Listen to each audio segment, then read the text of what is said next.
साथियों, सलाम, नमस्ते, सत श्री अकाल और जय भीम जोहार।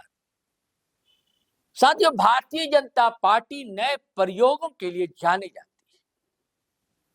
कहीं भी आप देख लीजिए, कहीं मुख्यमंत्री बनाना हो या कहीं पार्टी की कमान सौंपनी हो, बिल्कुल नए चेहरे।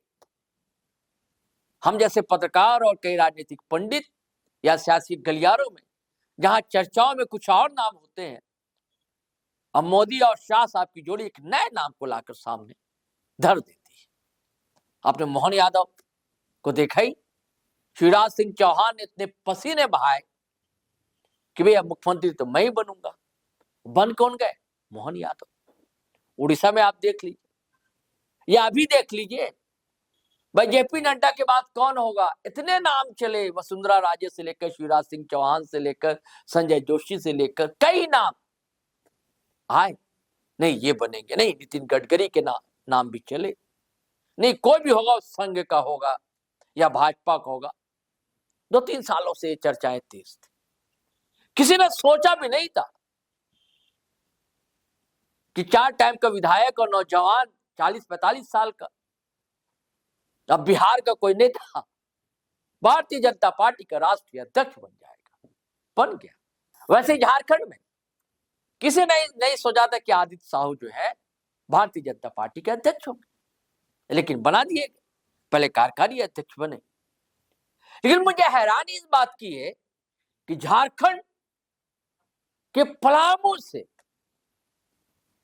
कभी वो पूरा पलामू जिला ही था, बहुत बड़ा जिला था पलामू, एक युवा नेता है। ठीक है, विरासत में उसे पार्टी भारतीय जनता पार्टी नहीं मिली है, अभी 2 साल पहले भारतीय जनता पार्टी में आया है परिवार, लेकिन बोलता है, उसकी बॉडी लैंग्वेज देखिए, उसका अंदाज देखिए, बिल्कुल भारतीय जनता पार्टी को ऐसे ही नेताओं की जरूरत है, खास करके झारखंड में, जो बेबाकी से बात रख सके, सवाल कर सके सरकारों से। मैं बात कर रहा हूं दोस्तों सूर्या सोनल सिंह की। इनके पिता कमलेश कुमार सिंह मंत्री रहे, निर्दलीय लड़े, पार्टी से लड़े। शरद पवार साहब की पार्टी है ना, नेशनल कांग्रेस, एनसीपी जिसे कहा जाता, उसमें थे।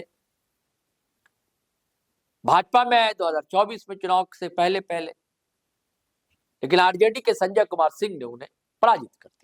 हुसैनाबाद इनकी सीट है, कंस्टिट्यूएंसी है, गढ़वा के पास। दरअसल इस गणतंत्रता दिवस के अवसर पर अपने लोगों से मुखातिब कर रहे थे सूर्या से, और यह वीडियो वायरल हो गया दोस्तों। तो मुझे लगा कि आप लोगों को रूबरू कराना चाहिए। बड़ा बेबाकी से रखते हैं अपनी बातों को, अपनी पार्टी लाइन। आप सहमत हो सकते हैं, असहमत हो सकते हैं, इसकी आजादी है। जब भी तो अपना देश सबसे बड़ा लोकतांत्रिक देश कहा जाता है, ये अलग मुद्दा है। वैचारिक असहमति आपकी हो सकती है, लेकिन एक राजनेता, एक वक्ता को, जो कि नेता हो, पार्टी से जुड़ा हो, उसे अपने जनता को कैसे मुखातिब करना चाहिए, कैसे अपनी बातों को रखना चाहिए, विचार के स्थान पर तर्क कैसे चमकते रहे, झलझलाए, ये सब सारी खासियतें इस नौजवान में दिखती। मुझे ताज्जुब है, हैरानी कि भारतीय जनता पार्टी के हाईकमान को इन तक नजर पहुंची कैसे नहीं। लेकिन मुझे लगता है ये भविष्य का नेता है, ये नौजवान। आज नहीं तो कल भारतीय जनता पार्टी इसका सदुपयोग जरूर करेगी। तो मैं चाहता हूं कि ये वीडियो आप सुनिए दोस्तों, फिर हम बातचीत को आगे बढ़ाते हैं। देश में या विदेश में, दिल्ली में हूं मैं या अमेरिका में, एक बात मैं हर जगह बड़े गर्व से कहता हूं कि मैं गांव का लड़का हूं, और यह सच्चाई है। मैं हूं गांव का लड़का। मेरा जन्म पलामू में हुआ। कमगारपुर की मिट्टी में मैंने अपने बचपन में खेला। उसके बाद मैं डाल्टनगंज से हिमाचल प्रदेश गया, हिमाचल प्रदेश से महाराष्ट्र गया, महाराष्ट्र से ऑस्ट्रेलिया गया अपने पढ़ाई के लिए। और बहुत लोग हैं हमारे क्षेत्र के, हमारे पलामू के धरती के, जो देश विदेश में पढ़ाई कर रहे हैं। कोई साइंटिस्ट बना, कोई आपको आईएएस बना, कोई बिजनेसमैन बना, कोई आर्टिस्ट बना इस धरती के। लेकिन मेरी नियति मुझे राजनीति में लेते आई। मैंने नेतरहाट से न्यूयॉर्क देख लिया है, लेकिन आना था मुझे यहां पर राजनीति में। यह नीति ने लिखा था, यह महादेव ने बोला था। तो अब मैं जब आ गया तो मेरा लक्ष्य क्या होना चाहिए था? मेरा लक्ष्य यह होना चाहिए था कि जितना इज्जत आप हमें मेरे सामने दे रहे हैं, उससे दुगना इज्जत तब दीजिए जब मैं आपके सामने भी ना रहूं। और यह तब होता है जब कोई नेता को कोई दिल से प्यार करे। तो यह कैसे होता है? यह तब होता है जब आप राजनीति में ठगते नहीं हैं। मैं हमेशा बोलता हूं, गलतियों की तो माफी है लेकिन धोखा का नहीं। गलती तो हम सब इंसान हैं, मुझसे भी होती है, आपसे भी होती है, लेकिन हम धोखा नहीं देते हैं।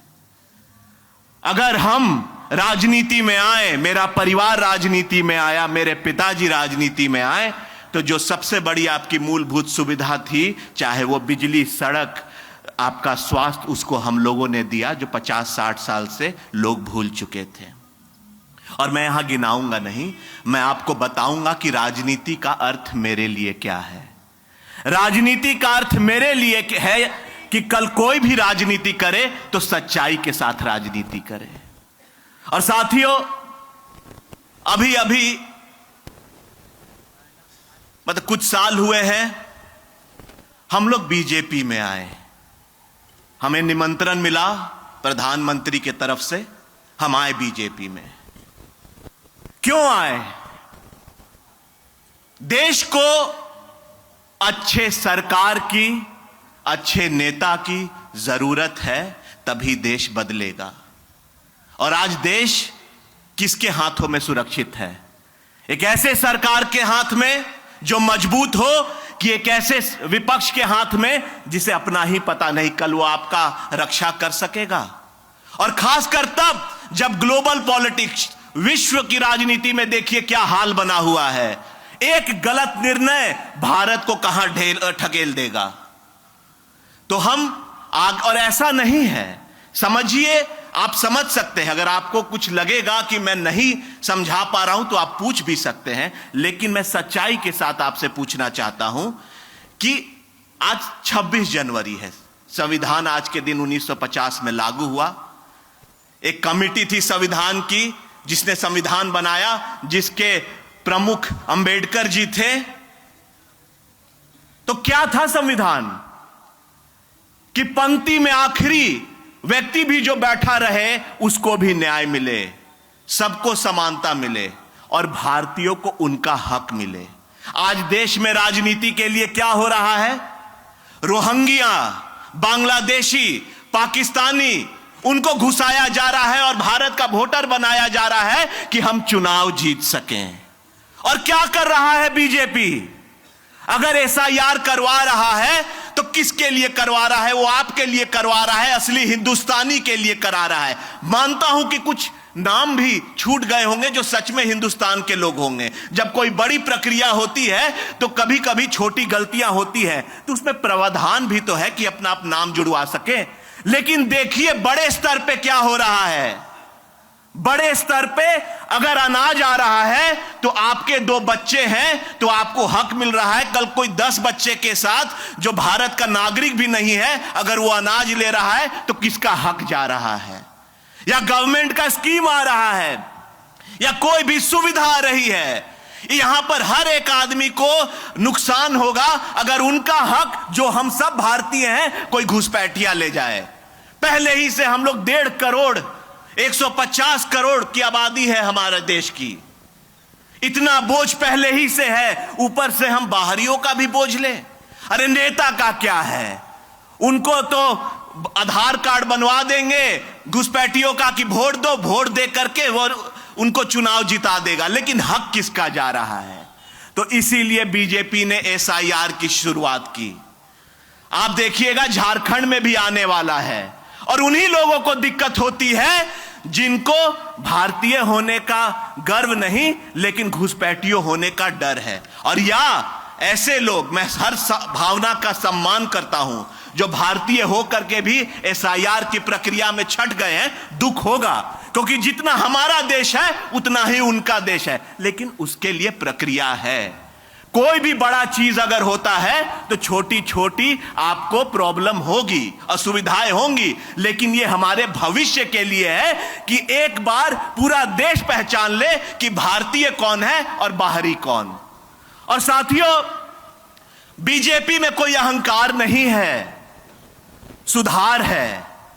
आप देखिए, चाहे वो भारतीय न्याय संहिता हो, जो बीएनएस कानून हो, लैंड एक्ट हो, किसान एक्ट हो, ब्रॉडकास्ट बिल हो, जिस बिल में थोड़ी बोड़ी कमियां थी उसको ठीक किया गया या वापस लिया गया।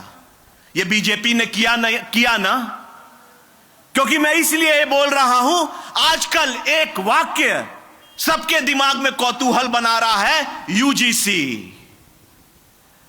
इस पर कोई बोलने के लिए भी डर रहा है। अरे क्यों डरना है?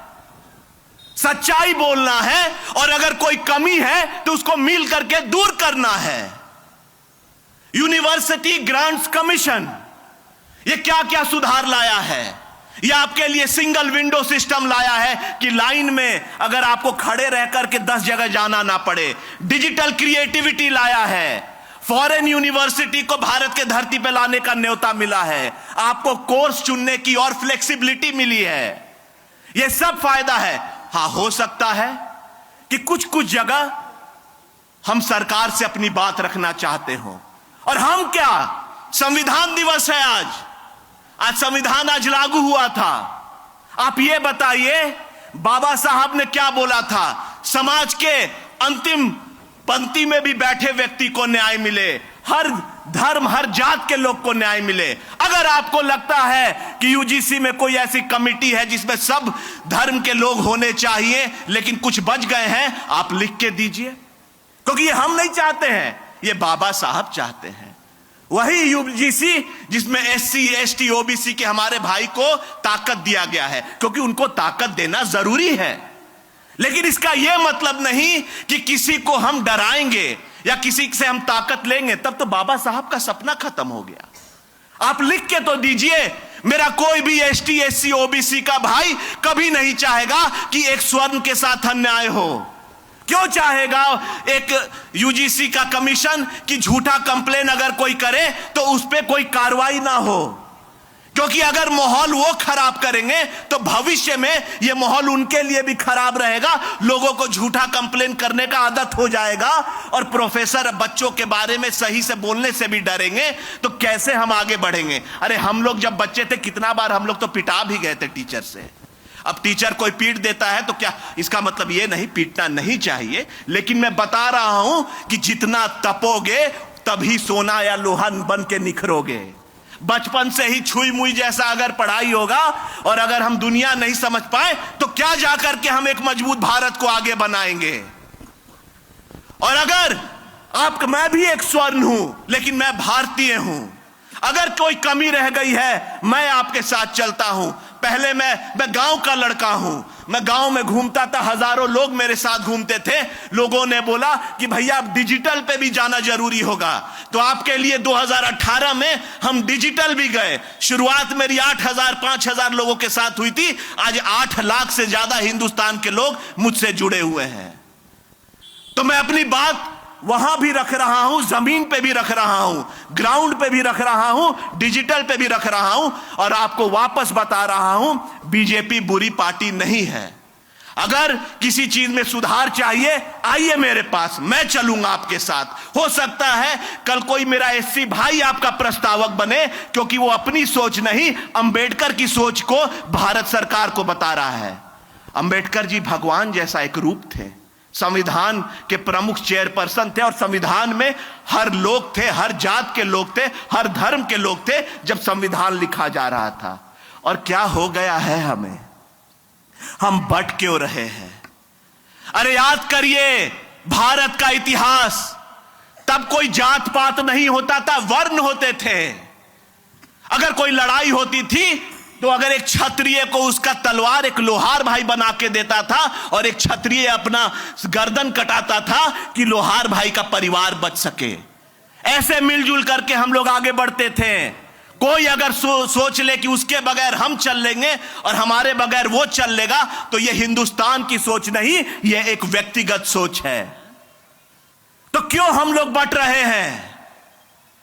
किस लिए हम लोग बट रहे हैं?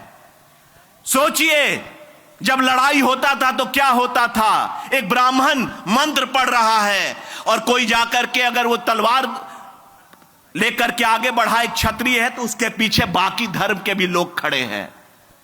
उस समय हम लोग अपने राज्य को बचा रहे हैं। उस समय राज्य की बात थी, आज एक भारत की बात है। तो भारत के लिए अगर हम लोग मिलेंगे नहीं तो यही यूजीसी पीजीसी ऐसे बिल पर आपस में लोग लड़ाते रहेंगे। अरे आप दीजिए तो रिकमेंडेशन दिए। और मैं नया चीज नहीं बोल रहा हूं, आपको मैंने उदाहरण दिया कितने बिल में भारत सरकार ने संशोधन किया है या क्लॉज किया है जिससे किसी को दिक्कत ना हो। यहां पे कोई भाई नहीं चाहेगा कि दूसरे भाई के साथ अन्याय हो।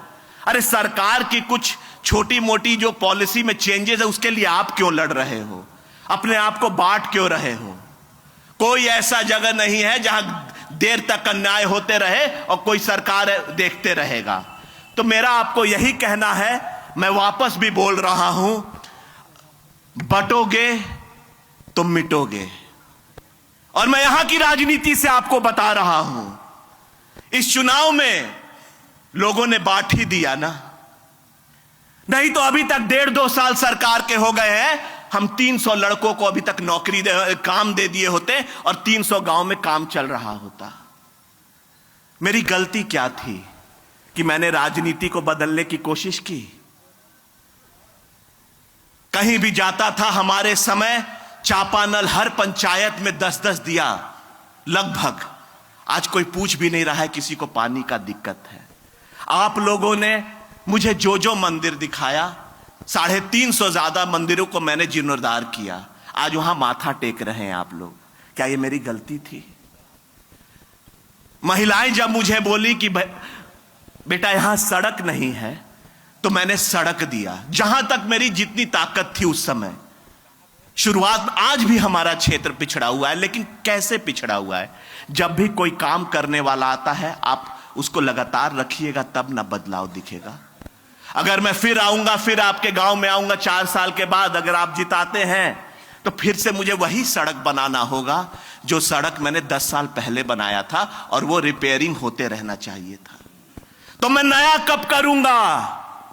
कब मेरा जो सपना है कि हुसैनाबाद में एक सीमेंट फैक्ट्री के बाद कोई बड़ा रोजगार आज तक आया नहीं, और वो सीमेंट फैक्ट्री कोई साधारण फैक्ट्री नहीं थी, हिंदुस्तान में उसको लोग उसकी तारीफ करते थे। सोचिए 5000 परिवार को उस समय सीमेंट फैक्ट्री पालता था, व्यवसाय देता था। आज अगर कुछ बड़ा बन गया तो 10,000 20,000 की आबादी का उसमें इंगेजमेंट, उसमें आपको व्यवसाय मिलेगा। लेकिन ये कब होगा? ये तब होगा जब आप समझेंगे। और भाइयों, राज्य सरकार के बारे में मैं बस इतना बोलना चाह रहा हूं, जो किसान का दुख दर्द नहीं समझ सकते वो सरकार क्या। पिछले 7-8 सालों से जब से विपक्ष की सरकार है, किसान लोगों को कितना दिक्कत हो रहा है। जब धान बुआई का समय आता है तो खाद उपलब्ध नहीं है, उपलब्धि नहीं है, या तो काला बाजारी हो रहा है। काला बाजारी में दुगने तिगने रेट पर अगर किसान वो खाद लेकर के अपना फसल का ये करता है, उपज करता है, और जब फसल बिकने के लिए तैयार है तो खरीदने के लिए कोई नहीं है। न्यूनतम मूल्य भी आपको नहीं मिल रहा है और औने पौने दाम में आपको अपना फसल बेचना पड़ रहा है। कौन है किसान? अन्नदाता है। और क्यों आपको इसी 5-6-7 साल से इतनी दिक्कत हो रही है? क्योंकि चीजें व्यवस्थित नहीं है। मैं आपको फिर से कहना चाहता हूं, अपने अंदर झांकिए। मैं बीजेपी का कोई प्रवक्ता नहीं, हमने बीजेपी पे विश्वास जताया है क्योंकि बीजेपी के नेतृत्व में हमारा देश मजबूती होते जा रहा है। चाहे वो रक्षा हो, चाहे वो आपका, इससे पहले आपका क्या बैंक अकाउंट था? 2014 से पहले कितने लोगों का बैंक अकाउंट था? लेकिन देखिए, कोशिश की गई तो बहुत लोगों का खुला, आज कम से कम पैसा तो आ रहा है। एक व्यवस्थित तरीके से हम सबको व्यवस्थित होना पड़ेगा और समझना पड़ेगा कि सरकार, और मैं आपको वापस बोल रहा हूं, अगर बीजेपी से भी कभी कभी कुछ कमियां हो जाती हैं, लेकिन बीजेपी अहंकारी नहीं है जैसे पहले थे कि तानाशाह का फरमान आ गया तो आ गया। बीजेपी में अगर आपके बात में दम है, अगर आपके पॉइंट में संविधान की झलक है, आपके जो बात हो रही है उसमें बाबा अंबेडकर जी का बात है, तो बीजेपी ही फिर बोलेगी नहीं आप सही बोल रहे हैं, हम इसको भी अपने में शामिल करेंगे। यह है बीजेपी और करते आई है। मैंने आपको कई बिलों का उदाहरण दिया जिसमें बीजेपी ने चेंजेस लिया है, लेकिन अब समय आ गया है मिल करके आगे बढ़ने का। साथियों, आज के दिन हमारे वंदे मातरम का 150 साल भी पूरा हो रहा है। वंदे मातरम बस कोई गीत, साधारण गीत नहीं, एक क्रांति घोष है जिसने भारतीयों के खून में वो ज्वाला भर दिया था कि आजादी तक, और आज भी आप सुनेंगे तो आपके रोए खड़े हो जाते हैं। तो अब हम सबका एक ही मकसद रहना चाहिए कि आने वाली पीढ़ियां गर्व से कहे सुजलाम सुफलाम मलयज शीतलाम, जय हिंद जय भारत मातरम, वंदे वंदे वंदे। बहुत बहुत धन्यवाद। तो साथियों, आपने सूरज सिंह को सुना। अब इजाजत दीजिए, नए वीडियो के साथ हाजिर रहेंगे, लेकिन आपसे गुजारिश है कि अगर आप पहली बार चैनल पर आए हैं तो सब्सक्राइब कर लीजिए, फेसबुक पर देख रहे हैं तो पेज फॉलो कर लीजिए। अब वीडियो हमेशा की तरह धड़ाधड़ फटाफट खटाखट शेयर कीजिए, लाइक कीजिए, कमेंट कीजिए। आज्ञा दीजिए, इजाजत दीजिए। जय हिंद जय भारत।